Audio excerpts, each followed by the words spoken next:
Hai pemirsa IDX Channel, kembali berjumpa bersama saya Fajar Wayong dan kali ini saya sudah berada di Bandara Internasional Soekarno-Hatta, tepatnya di fasilitas perawatan ataupun maintenance pesawat yang dikelola oleh anak usaha Garuda Indonesia, yakni GMF Aero Asia.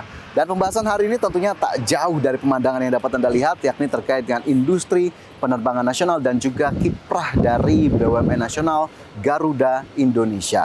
Seperti apa strategi dari Garuda Indonesia untuk bisa tetap menjaga industri penerbangan nasional? Saksikan spesial dialog selengkapnya bersama Direktur Utama Garuda Indonesia, Irfan Setiaputra, selengkapnya.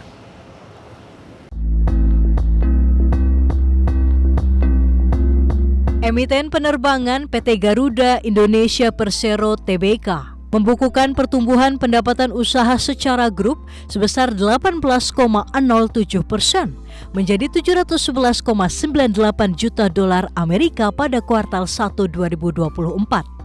Dibandingkan periode yang sama tahun sebelumnya, sekitar 602,99 juta dolar Amerika. Sementara itu, pihak manajemen optimistis langkah kinerja penyehatan dapat terus berjalan sesuai rencana, termasuk mengakselerasi kinerja di tengah optimisme pertumbuhan industri pariwisata dan aviasi. Oleh karena itu, Garuda Indonesia akan mengoptimalkan berbagai inisiatif di sejumlah lini bisnis yang memiliki potensi dalam mendukung pendapatan perusahaan. Lantas, bagaimanakah strategi Garuda Indonesia dalam memaksimalkan kinerja di sepanjang tahun ini? Simak perbincangannya bersama dengan Direktur Utama PT Garuda Indonesia Persero Tbk, Irfan Setiaputra, hanya di Spesial Dialog. Halo Pak. Selamat datang. Jadi udah keliling kemana aja nih? Tadi saya sudah ke fasilitas maintenance Pak di GMF Aero Asia, itu luar biasa banget tuh Pak. Tadi saya lihat ada beberapa pesawat yang sedang melakukan perawatan dan kita sempat foto-foto dikit. Oke. Oke, siap. Pemirsa, kali ini saya sudah bersama dengan Direktur Utama Garuda Indonesia, Bapak Irfan Setiaputra, dan seperti yang sudah saya sebutkan tadi, bahwa hari ini kita akan fokus mengupas industri penerbangan nasional dan juga transformasi dari Garuda Indonesia. Dan langsung saja kita bahas lebih dalam hari ini. Pak Irfan, kita tahu di tahun 2024 ini tahun yang kita sudah melewati berbagai ujian dan tantangan begitu ya di tahun-tahun kemarin. Dan di kuartal 1 2024 ternyata Garuda Indonesia dari sisi revenue ternyata membukukan pertumbuhan yang cukup positif. Bagaimana kemudian torehan ini bisa dicapai? Apa yang kemudian menjadi penunjang kinerja di kuartal 1? Ya, jadi gini, bisnis aviasi ini bukan, atau maskapai ini bukanlah bisnis yang overnight ya. Jadi memang banyak hal yang kita mesti set up, beberapa fundamental kita mesti liatin, dan beberapa inisiatif maupun aktiviti baru kita jalankan. Jadi itu memang akhirnya terefleksi di kuartal 1 2024. Tapi saya sebenarnya pengen melihat bahwa ini sebuah continuity dari apa yang kita lakukan setelah proses PKPU ya. Seperti apa yang selama ini saya sampaikan, di dalam PKPU kita menjanjikan menjadi sebuah perusahaan yang profitable. Nah, untuk bisa lakukan itu banyak hal yang mesti dilakukan, dan ini perlahan-lahan memang menunjukkan hasil, dan itu terrepresentasi dari kinerja perusahaan kita. Memang kuartal 1 itu merupakan sebuah kuartal yang hampir di seluruh aviasi maskapai di dunia itu merupakan kuartal yang sangat menantang, yaitu kenapa? Karena memang setelah melewati peak season yang sangat tinggi, yaitu libur akhir tahun, di mana hampir pergerakan leisure itu terjadi, jadi mayoritas orang berlibur di menjelang dan setelah akhir tahun. Tapi yang kedua, dari sisi perjalanan bisnis itu belum menunjukkan nih. Biasanya perusahaan budget belum selesai, atau mereka baru masuk, biasanya dikasih waktu dulu lah untuk melakukan beberapa perjalanan bisnis. Jadi memang kuartal pertama ini menantang, tapi kita berharap dari waktu ke waktu kita punya beberapa solusi untuk membuat kuartal 1 itu bukanlah sebuah kuartal yang dibayangkan selama ini selalu hasilnya buruk gitu ya. Nah, tahun ini kita kuartal 1 kita ini memang menunjukkan pertumbuhan pendapatan dibanding kuartal 1 tahun lalu lebih bagus. Tapi kalau Anda lihat lebih detail lagi, sebenarnya pendapatan kita di kuartal 1 2024 itu lebih bagus daripada kuartal 2 dan kuartal 3 2023 gitu kan. Jadi kalau saya ngelihat, dan ini seperti saya katakan, ini bukan overnight, bukan ada project khusus. Saya sangat optimis melihat pertumbuhan kita ke depan. Karena fundamental daripada organisasi sudah ada, dari sistem sudah ada. Kita terus-menerus melakukan perbaikan, jadi hanya sebuah situasi yang mengejutkan yang mungkin akan membuat kita melihat pertumbuhan di luar perkiraan kita. Oke. Dan ini juga dari top line-nya terjaga, tumbuh positif, bottom line-nya juga ternyata masih bisa dikurangi kalau kita memang berkaca dalam sisi laporan keuangan kerugiannya. Nah ini juga saya ingin tahu Pak Irfan, bagaimana kemudian akhirnya pertumbuhan positif, kemudian juga perlahan-lahan dalam kata lain loss-nya begitu dikurangi. Nah apa yang kemudian menjadi strategi khusus terutama di tahun 2024 ini? Well, ya beberapa hal. Pertama memang kita ingin pastikan bahwa alat produksi kita makin banyak.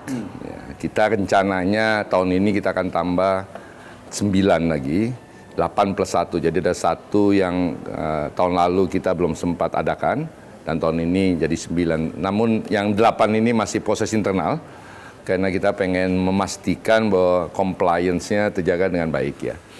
Jadi yang pertama alat produksi. Yang kedua adalah frekuensi penerbangan. Jadi kita sekarang liatin terus, dan saya terlibat juga harian untuk misalnya ini kita perlu tambah nih penerbangan ke rute ini. Frekuensi ya kita sebut di hari maupun ditambahkan di mingguan gitu kan. Yang kedua kita juga liatin apakah jadwalnya mesti kita rubah. Ya kan, kita pindahin ke lebih awal atau lebih malam gitu. Dan apakah misalnya khususnya kalau kita ngomong domestik gitu ya, apakah misalnya diperlukan penerbangan pagi hari dari kota tersebut ke Jakarta. Jadi tolong difahami Fajar ya, dulu tuh kita ingin memastikan bahwa pertumbuhan Garuda, pertumbuhan dunia penerbangan itu mendorong dunia pariwisata dan juga mendorong pertumbuhan ekonomi di destinasi. Jadi nggak Jakarta sentris. Itu sudah terjadi. Nah sekarang kita lagi mau lihat dan mau mengentertain kebutuhan orang-orang yang day trip. Baik itu dari Jakarta ke daerah, meeting 1-2 meeting terus bisa kembali, atau dari daerah ke Jakarta, meeting 1-2 meeting bisa kembali. Nah ini membutuhkan assessment yang lebih mendalam, diskusi dengan para penumpang dan yang lain-lainnya. Yang ketiga adalah soal pendapatan di luar pendapatan seat. Istilah kita di luar pendapatan pesawat dan isi pesawat ya, baik itu seat maupun kargo, yaitu yang kita sebut dengan ancillary. Kita lagi bangun tim, dan tim ini intinya anak muda banyak kan, untuk bisa memperoleh pendapatan lain-lain. Jadi segala macam, dan segala macam dilakukan begitu ya untuk kemudian tadi menjadi revenue generator, akhirnya juga secara laporan keuangan juga bisa bertumbuh secara positif. Tapi ada satu hal yang cukup menarik Pak Irfan tadi sudah menyinggung begitu ya terkait dengan bagaimana behavioral penumpang. Soal isu tiket pesawat yang disebut mahal dalam beberapa waktu belakangan. Nah ini bagaimana kemudian sikap Garuda Indonesia ataupun apa yang kemudian bisa disampaikan kepada masyarakat terkait dengan isu ini? Adakah concern tersendiri dari Garuda Indonesia? Tapi nanti kita jawab di segmen berikutnya, dan pemirsa tetaplah bersama kami, Special Dialog segera kembali.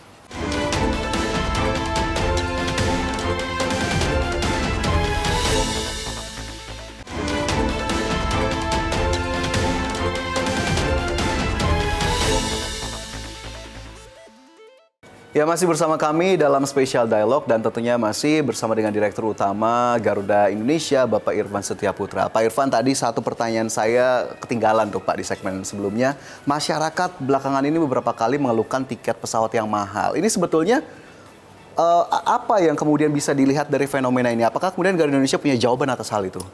Gini, kalau tiket pesawat mahal, kenapa semua orang meributkannya ke maskapai dan kenapa semua orang meributkannya ke Garuda? Saya selalu nanya, tiket kemana mahal? Itu yang pertama dulu, tolong dijawab gitu kan. Karena jangan-jangan itu mahal bukan kita, ya kan? Jangan-jangan.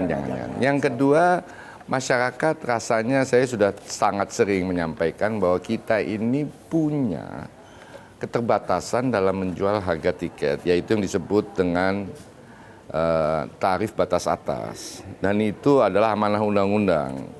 Jadi nggak bisa, apalagi kita pemiliknya pemerintah, masa kita melawan pemilik gitu. Jadi kita nggak pernah naikin harga sejak 5 tahun lalu, karena TBA nggak pernah naik selama 5 tahun lalu. Tapi ada komponen lain di atas TBA yang membuat itu jadi harga tiket. Salah satunya adalah pajak-pajak, tapi juga PSC, yaitu orang kalau dulu istilahnya kenal airport tax. Jadi di tahun 2022 airport tax itu mengalami kenaikan. Dan itu menjadi beban di harga tiket. Tapi ginilah, ini perdebatan yang sudah berulang kali terjadi. Dan saya terus terang dan teman-teman di Garuda terus menerus dibully gitu kan ya. Tapi kan tolong difahami, kami ini yang kita jaga ini adalah perusahaan. Buat saya dengan mudah kok saya kasih harga murah. Terus habis itu tahun depan saya diganti kan. Terus kemudian rugi gitu kan. Oh, dan semua orang bilang ini zaman Pak Irfan, zaman kejayaan kita terbang harga murah gitu kan. Tapi rugi perusahaan. Tidak sustainable juga akhirnya Tidak sustainable juga gitu kan. Kami ada banyak diskusi dengan Kementerian Perhubungan mengingatkan bahwa tolong nih hati-hati, terbang itu biayanya mahal. Dan teman-teman yang itu mesti tahu bahwa nggak semua orang bisa terbang gitu kan. Makanya kan pemerintah juga bangun infrastruktur lain. Tapi kita juga ini menyadari, oke lah, saya juga kan masa meributkan ini terus gitu. Jadi perlahan-lahan kita mulai mengenalkan nih harga tiket yang lebih masuk akal. Tapi berangkatnya hari yang beda loh. Contohnya, Anda mau ke Bali, mahal bener tiket Garuda, boleh, mau murah, boleh. Berangkatnya hari Minggu dari Jakarta, pulangnya hari Kamis. Jangan juga Jumat pulang hari Minggu, itu buat orang-orang yang bayar mahal dan nggak pernah komplain selama ini. Nggak pernah ribut gitu kan. Malah nanya, kok murah sekali, Van? Gitu kan. Jadi ada beberapa rute yang kita mulai kenalkan sejak beberapa minggu yang lalu yang relatif lebih murah, diskonnya bisa sampai 40-an%, tapi harinya beda. Berarti memang ada sisi behavior dari masyarakat ataupun calon penumpang sendiri yang ternyata berpengaruh juga terhadap harga tiket. Begitu jika jauh-jauh hari ternyata bisa saja tuh dapat harga yang cukup berbeda begitu jika dipesan dalam waktu dekat begitu ya. Tapi hari Minggu ya berangkatnya ya. Tapi hari Minggu, nah ingat juga. Ambil cuti atau kerja WFH dari Bali gitu kan. Ya kan, belum punya anak juga kan. Kenapa sih nggak punya anak juga maunya liburan sekolah gitu kan. Siapa? Oke, itu berarti mungkin cukup menjawab bagaimana kemudian keresahan masyarakat yang beberapa waktu belakangan selalu saja mengeluhkan bahwa tiket pesawat mahal mungkin juga Garuda Indonesia. Dan ini kan membantu daerah di daerah-daerah yang memang sepi kan, biasanya kaminya weekend gitu kan. Sepi ya mari berangkat gitu. Selain itu kalau dari sisi hari-hari besar Pak Irfan, ini hari-hari keagamaan gitu atau cuti panjang atau bahkan mungkin nanti menjelang 17 Agustus di KN gitu events. Ya, events. Ini gimana nih Garuda Indonesia berupaya ataupun strateginya terkait hari-hari besar tersebut atau libur-libur panjang? Gini, hari-hari besar kita udah tahu. 17 Agustus kita udah tahu, ya kan? Yang kadang-kadang kita suka nggak tahu tuh event-event kayak orkes lagi, konser gitu kan ya. Mandalika kita tahu gitu kan. Jadi untuk event-event yang kita tahu kita udah mempersiapkan jauh-jauh hari. Saya cuma mau menyampaikan aja. Contohnya Mandalika waktu pertama kali kita terbang, penerbangan kita ke Lombok tuh sehari cuma 2. Pada waktu Mandalika pertama kali terbang, kita terbang 12 penerbangan sehari, ya kan. Message yang mau saya sampaikan, kalau memang negara mau bikin events, kita siap kok dukung kok. Walaupun itu agak menjadi beban buat kita, karena kan orang yang nonton MotoGP kan nonton dulu nggak pulang, ya kan. Jadi pesawat itu kesana penuh balik kosong, nanti pesawat itu kesana kosong balik pulang, persis kayak orang pergi haji gitu kan, atau lagi mudik. Nah pada waktu Mandalika kita juga buka penerbangan khusus baru Bali, Lombok. Karena kita tahu dan dengan kerjasama tim kita tahu bahwa hotel di Lombok nggak cukup. Jadi yang mereka last minute dapat tiket nonton tapi nggak dapat tempat hotel, kita sarankan ke Bali. Terus kita terbangkan pagi-pagi dari Bali ke Lombok, malamnya kita pulangkan gitu kan. Pakai Airbus gitu kan. Jadi Anda bisa bayang Airbus itu belum naik udah turun lagi. Gitu kan. Jadi Kita sangat terbuka soal itu. Hanya saja mohon kita diinform. Yang kedua, belum apa-apa jangan dong sponsorin dong, gratisin dong gitu kan. Ya kan semua ada biaya. Saya ini. Nah, 17 Agustus ke depan. Jauh sebelum orang ngomong apa-apa segala macam, kita udah komunikasi nih sama teman-teman yang kira-kira mesti ke sana gitu kan. Kita sudah nambahkan sehari 3 kali ke Balikpapan. Nanti menjelang itu kita akan tambahkan lagi penerbangan. Kita mendapatkan informasi walaupun katanya ada diskusi untuk merubah. Contohnya yaitu pidato kenegaraan presiden di Jakarta. Di gedung DPR gitu kan. DPR kan belum pindah, jadi mesti tetap di Jakarta dan itu selesai jam 3 sore, tanggal 16. Upacara kan 17 pagi gitu kan. Jadi kita sudah memberikan komitmen, kalau diperlukan kita akan terbang jam 2 pagi ke Balikpapan, kita sediakan pesawat mundar-mandir gitu kan, hanya untuk menampung mereka yang menjelang itu harus ada di sana, tapi harus ada di Jakarta tanggal 16. Ya tapi kita juga minta yang lama-lama, yang perlu mempersiapkan, ya juga jangan tanggal 16 dong, tanggal 14 lah, tanggal 15. Maksud saya panitia-panitia dan segala macam. Jadi kita fully commit dan kalau yang sudah kita sediakan kurang, kita selalu kok beberapa occasion kita tambahkan. Yang terakhir kemarin yang cukup ramai WWF di Bali gitu kan. Jadi kami sangat terbuka untuk itu dan kalau memang ada event-event lain di daerah yang memang memerlukan dukungan kami, mari kita diskusikan. Oke, fully committed.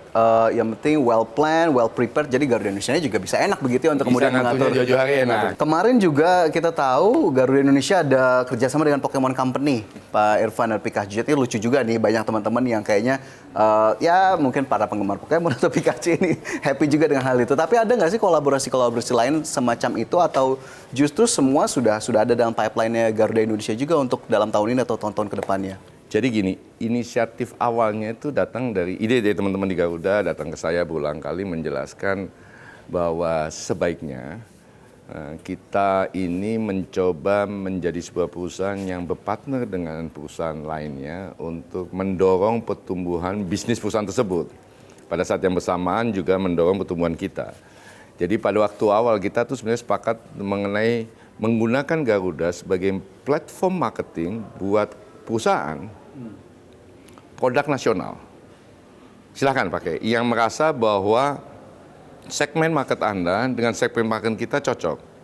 Nah, kemudian berkembanglah. Dan Pikachu Company sebagai sebuah perusahaan itu mendatangi kita.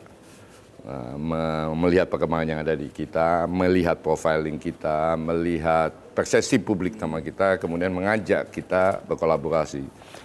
Kita tentu saja senang dengan kolaborasi itu karena kita tahu juga di Indonesia banyak penggemar Pokemon gitu kan. Tapi yang jauh lebih menyenangkan adalah mereka bayar.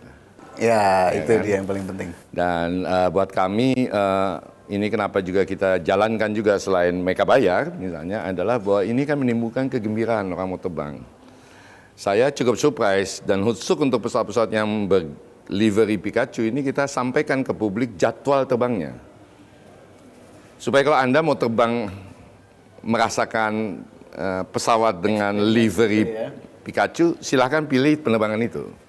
Dan surprisingly cukup banyak diminati, terutama misalnya penerbangan-penerbangan ke Bali segala macam. Banyak teman-teman saya yang ngambil sampai balik lagi gitu kan. Oke, berarti kita tunggu nanti ya kolaborasi-kolaborasi lainnya bersama Garuda Indonesia dan kita harapkan tentu ini juga bisa menambah sisi positif juga ternyata ada untuk sisi keuangan Garuda Indonesia. Baik Pak Irfan, masih ada satu segmen lagi nanti saya akan coba gali bagaimana kemudian industri ataupun prospek dari industri penerbangan secara nasional dan juga optimisme Garuda Indonesia ke depannya. Tapi boleh nggak Pak kita ngobrolnya di kantor Bapak gitu, boleh, Pak, di ruangan siap. Bapak?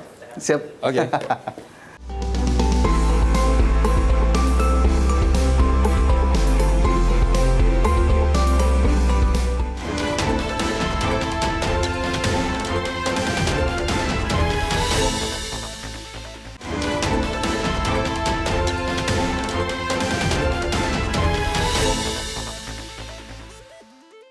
Ya, kembali bersama kami pemirsa dalam spesial dialog bersama Direktur Utama Garuda Indonesia, Bapak Irfan Setiaputra. Pak Irfan, kembali kita lanjutkan diskusi kita hari ini. Dengan berbagai perkembangan yang ada, lantas sebetulnya kalau kita lihat dari sisi governance dan juga leadership di Garuda Indonesia ini, bagaimana kemudian kita melihat dua hal ini dan apa yang kemudian sudah dibawa oleh Pak Irfan lah, kita dalam tanda kutip, dalam era Pak Irfan di Garuda Indonesia sejauh ini? Jadi memang kita terus-menerus ya memastikan atau mereview peluang-peluang yang ada di ke depan. Ya, kita banyak bicara dengan banyak stakeholder, banyak pemerintah daerah, banyak duta besar, melihat kira-kira potensinya seperti apa. Yang kedua, kita juga ngambil banyak data, kita memonitor juga airlines lain ngapain gitu kan. Tetapi apapun reaksi kita terhadap peluang-peluang yang ada di masa mendatang, kita memang akhirnya memutuskan untuk lebih prudent, lebih konservatif memandang peluang-peluang itu. Kenapa saya katakan begitu? Karena begitu kita mengantisipasi peluang itu dengan membabi buta, kita juga mesti memperkirakan bila terjadi sesuatu yang seperti COVID kemarin lah, sesuatu yang menghentikan mobilisasi orang. Begitu mobilisasi menjadi sebuah kegiatan yang klasifikasinya makruh gitu kan, langsung industri kita ini pasti berdampak gitu kan. Jadi kita mesti mempersiapkan diri untuk menghadapi peluang yang ada, tetapi kita juga mesti mempersiapkan diri bila ada situasi buruk terjadi. Karena banyak faktor eksternal yang terjadi. Yang kedua, kita ingin memastikan bahwa perusahaan ini tumbuh tetapi profitable. Ini yang memastikan ke depannya bahwa perusahaan ini menjadi sebuah perusahaan yang sustain gitu ya. Nah, untuk bisa itu memang kita tekan gas. Tapi ada orang yang neken rem. Dan yang neken rem sama neken gas ini lebih independen gitu. Jadi dari segi compliance, GCG ini memang menjadi salah satu perhatian kita dari awal kami tim direksi bergabung maupun setelah restrukturisasi selesai. Karena kita tahu persis bila pertumbuhan atau profitability itu dikejar tanpa compliance dan GCG yang tepat, ini sebenarnya membuat perusahaan ini kencang tumbuh, tapi menuju jurang, gitu kan.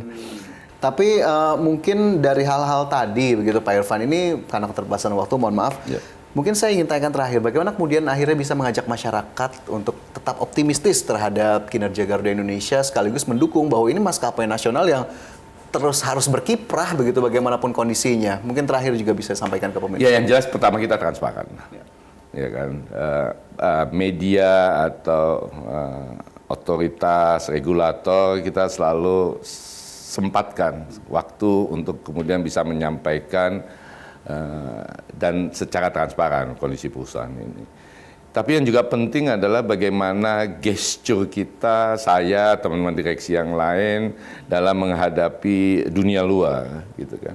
Kan repot juga bahwa kemudian kalau Anda ketemu saya, teman-teman ketemu saya tuh kesan hidup saya susah, terus hidup saya mengeluh terus gitu kan. Teman-teman mungkin, teman-teman media mungkin nggak boleh bilang jarang sekali melihat saya mengeluh, baik itu baru keluar dari ruang DPR maupun di mana, saya kan tetap ceria. Yang saya ingin mau nyampaikan ke publik adalah bahwa kalau seorang CEO sebuah perusahaan yang under question aja punya kepercayaan diri dan optimisme tinggi, you should not be worried about this company gitu kan ya. Mungkin nggak sesuai dengan harapan Anda, pergerakan, pertumbuhan maupun profitability-nya, tetapi at least kita, tim dan manajemen tim yang lainnya, teman-teman yang di daerah, posisinya very clear. Kita mau memastikan melakukan yang terbaik buat perusahaan. Dan kita juga sangat terbuka terhadap feedback, inputan, informasi, baik itu kemudian servis kita yang nggak menyenangkan, atau bagasinya rusak, atau apa yang sekarang sih. Mungkin ada berita mengenai fraud internal gitu. Mari kita buka, mari kita selesaikan satu-satu gitu kan. Oke, jadi excitement, experience, dan ini juga ternyata transparansi menjadi salah satu kunci, dan juga apresiasi, masyarakat tetap harus mengapresiasi, sekaligus mungkin ya kritik membangun bolehlah disampaikan kepada teman-teman Garuda Indonesia. Pak Irfan, kita salah satu BUMN ya dengan profit terbesar loh tahun lalu kan. Oke, dengan profit terbesar tahun lalu. Baik, bisa ada bank kita kalahkan loh gitu kan. Wow. Gitu kan. Nanti kita gali lagi ya. Nggak usah. Nanti kita gali lagi nih. Itu ada di mana-mana kok, ada di mana. Dan satu lagi gitu kan, kemarin saya juga suka kaget-kaget gitu, apresiasi.